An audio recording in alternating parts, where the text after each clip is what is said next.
নমস্কাৰ ষ্টুডেণ্টসকল, তোমালোকৰ কাৰণে আজি লৈ আহিছোঁ এছামিছৰ 100% কমন কানায়ৰ চাতুৰী।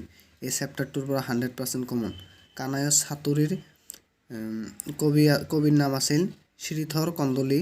এই চেপ্টাৰটোৰ পৰা 100% কমন কি আছে তোমালোকে চাই লোৱা। 2022 চনৰ কাৰণে আহিবলগীয়া কমন। এতিয়া আমি পাইছোঁ কানায়ৰ চাতুৰী। এই চেপ্টাৰটোৰ পৰা 100% কমন কি আছে তোমালোকে চাই লোৱা। এইফালে তোমালোকে চোৱা 3 নম্বৰ কোৱেশ্চনটো 100% কমন হয়। মোহনী স্বৰূপে অমৃত পিয়াল হঠিল দেৱৰ কাম, কোনে মোহনী ৰূপ ধাৰণ কৰিছিল, তেওঁ কাক অমৃত খুৱাই দেৱতাৰ কাৰ্য সাধন কৰিছিল, খৰচী মাৰি লিখা। এইটো 2022 চনৰ কাৰণে 100% কমন কোৱেশ্চন হয়। তোমালোকে এই কোৱেশ্চনটো মিছ নকৰিবা।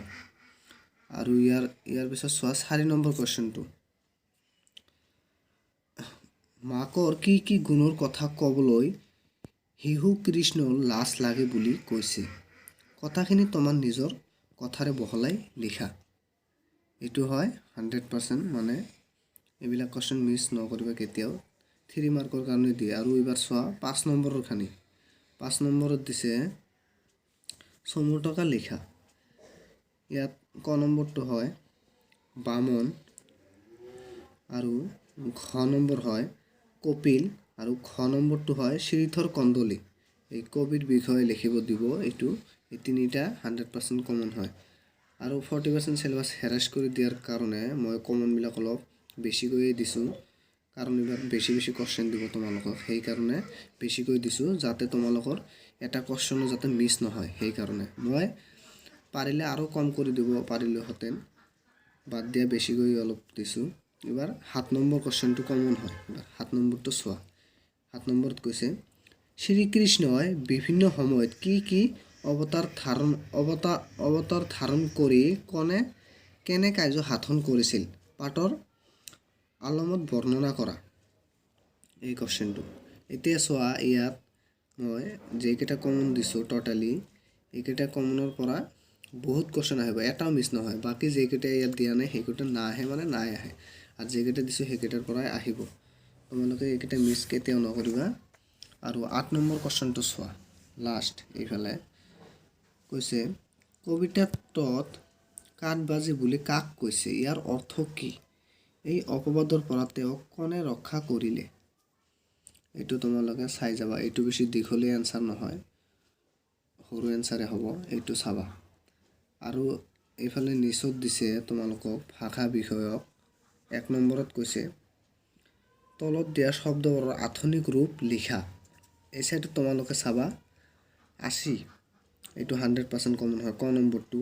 আৰু খ নম্বৰত যে খেৰী, আৰু গ নম্বৰ পোহাইল, আৰু নম্বৰটো চাবা বিগুটীয়া। এই 4টাই পঢ়িবা, মানে শৰ্ট কোৱেশ্চন।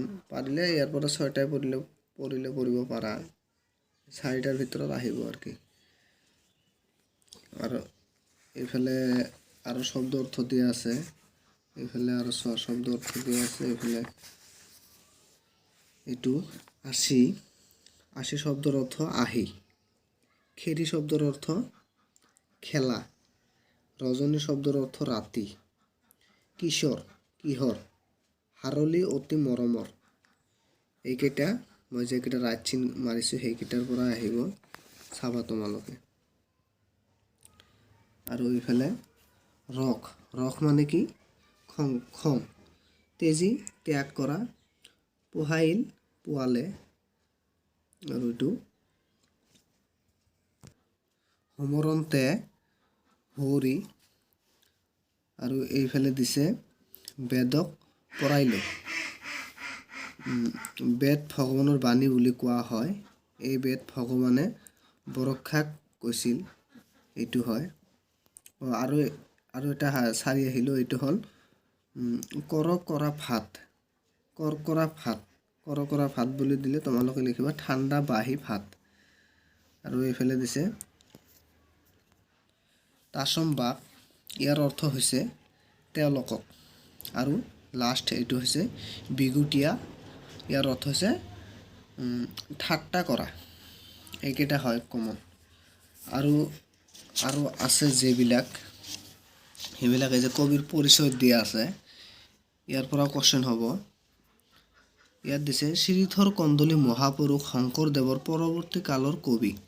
দিব পাৰে যে শ্ৰীধৰ কন্দলী কোন কালৰ কবি, তোমালোকে তেতিয়া লিখিবা শ্ৰীধৰ কন্দলী মহাপুৰুষ শংকৰদেৱৰ পৰৱৰ্তী কালৰ কবি। আৰু ইয়াত আৰু কোৱেশ্চন আছে যে কন্দলীয়ে কাণখোৱা আৰু ঘুনুচা কীৰ্তন নামৰ দুখন কাব্য ৰচনা কৰে। এনেকৈ তোমালোকক কোৱেশ্চন এটা দিব পাৰে যে কন্দলীয়ে কেইখন কাব্য ৰচনা কৰে, তোমালোকে লিখিবা দুখন কাব্য ৰচনা কৰে কন্দলীয়ে। যদি কয় দুখন কাব্য কি ৰচনা কৰিছিল, তোমালোকে লিখিবা কাণখোৱা আৰু ঘুনুচা কীৰ্তন নামৰ দুখন কাব্য ৰচনা কৰে। আৰু দিব পাৰে কাণখোৱা পুথিখন নিচুকনি গীতৰ আৰ্হিত ৰচনা কৰা। কাণখোৱা পুথিখন কোনে ৰচনা কৰা বুলি যদি কোৱেশ্চন কৰে, তোমালোকে লিখিবা কাণখোৱা পুথিখন নিচুকনি গীতৰ আৰ্হিত ৰচনা কৰা। ইয়াৰ পৰা কোৱেশ্চন হ'ব তোমালোকৰ। পাৰিলে কবিৰ পৰিচয় গোটেইখিনি পঢ়িবা, আৰু যদি হাত লাগে তেতিয়াহ'লে তোমালোকে মই যিখিনি মানে কি কৰি দিছোঁ তোমালোকক লাল কালি দি দাগ দি দিছোঁ সেইখিনি পঢ়িলে হ'ব, আণ্ডাৰলাইন কৰাখিনি পঢ়িলে হ'ব। আৰু দিব পাৰে কানাইৰ চাতুৰীৰ কবিগৰাকীৰ নাম, তোমালোকে লিখিবা শ্ৰীধৰ কন্দলী আৰু ইয়াৰ জন্ম মৃত্যু কিমান। আজিৰ ভিডিঅ' ইমানেই আছিল। তোমালোকক যদি ভিডিঅ'টো চাই ভাল লাগে তেনেহ'লে এটা লাইক কৰি দিবা, আৰু ষ্টুডেণ্ট হেল্পফুল আছাম চেনেলটো ছাবস্ক্ৰাইব কৰি দিবা। Thank you so' much.